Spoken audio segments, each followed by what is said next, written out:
strengthening the global economy. And before I leave, I wanted to say a word about the status of negotiations with the congressional leaders. We had a productive meeting yesterday, and with all 4 leaders in the Congress. It was civil and respectful, and everyone came to the meeting, I think, in good faith. I'm confident that we'll get the agreement on the budget, that America will not default. And every leader in the room understands the consequences if we fail to pay our bills.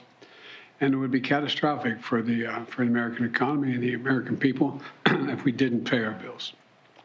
And I'm confident everyone in the room agreed with the speaker, from the speaker to the majority leader, to the majority leader in the House and the Senate, the majority leader in the Senate, the minority leader in the Senate, as well as the Democratic leader in the House.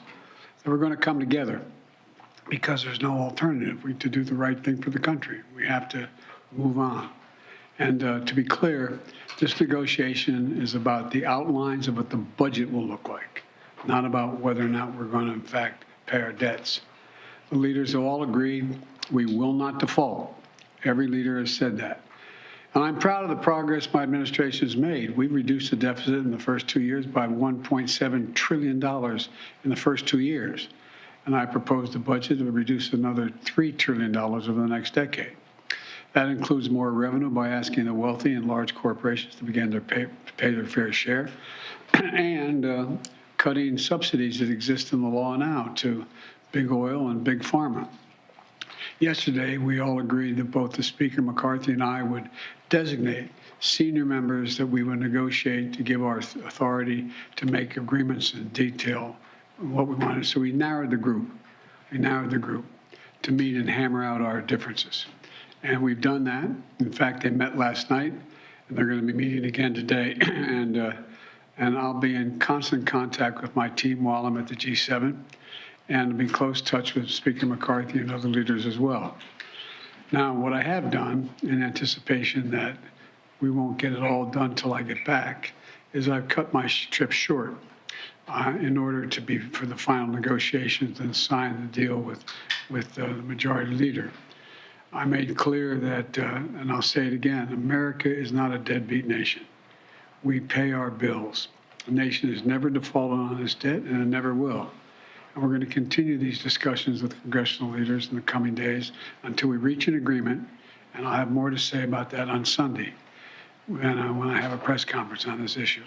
As it stands now, the intention is to go to the G7, be back here on Sunday, hold a press conference, and in the meantime, I've spoken to the Australian leader Albanese, and I'm going to be seeing him at the G7. He'll be there as well, along with the Indian Prime Minister and along with the Japanese as well. So the Quad members will be there. We'll get a chance to talk separately at the meeting, but it's unlikely I'm going to be going on to Australia. So thank you very much. Mr. President, what about work requirements specifically are you still considering? It sounds like it's still on the table and you haven't ruled it out. Which would you be willing to accept? Well, I'm not going to accept any work requirements that's going to impact on medical health needs of people. I'm not going to accept any work requirements that go much beyond what is already. I voted years ago for the work requirements that exist.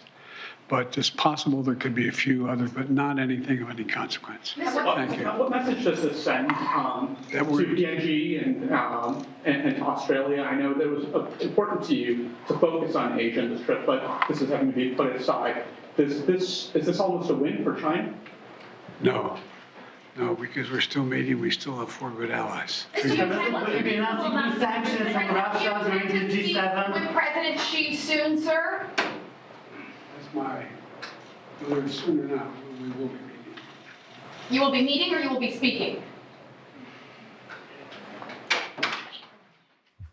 All right, so President Biden on his way to the, shortly will be on his way to the G7 summit in Japan, but he is cutting the trip short in order to continue with these negotiations over the debt ceiling crisis, if you want to call it. It may not be a crisis, maybe a crisis averted. He says the United States will not default on its debt. Right, and it certainly seems like both sides, including Speaker McCarthy, are coming closer and closer to some common ground. There's some leftover money from COVID that has not been spent. Both sides agree that money can be sort of removed from the budget. And so I think no one wants to see a default because it would be catastrophic. And it seems as if they are moving closer to an agreement that would avert that. And you've had some Republican members of Congress criticizing the president for continuing on with this trip to Japan because of the looming debt ceiling crisis. They believe that he should remain at home, but the president sounding confident there as he prepares to get on that Marine One helicopter to begin his journey to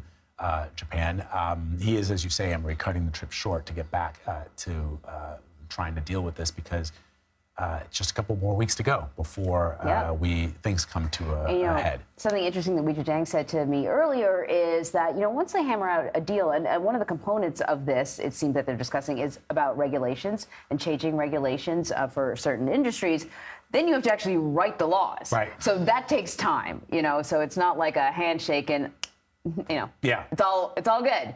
So that'll take a few days. The other thing that we're tracking is the statement given by the Duke and Duchess of Sussex, Harry and Meghan, to Reuters and now to CBS News that he and his wife, the prince and his wife, were involved in what they are calling a near catastrophic car chase involving paparazzi photographers after they attended an awards ceremony in New York City on Wednesday. We don't have anything much to go on beyond the statement that they released to news organizations, including CBS News. But we are going to talk to CBS News correspondent Imtiaz Tyab, who is in the UK and following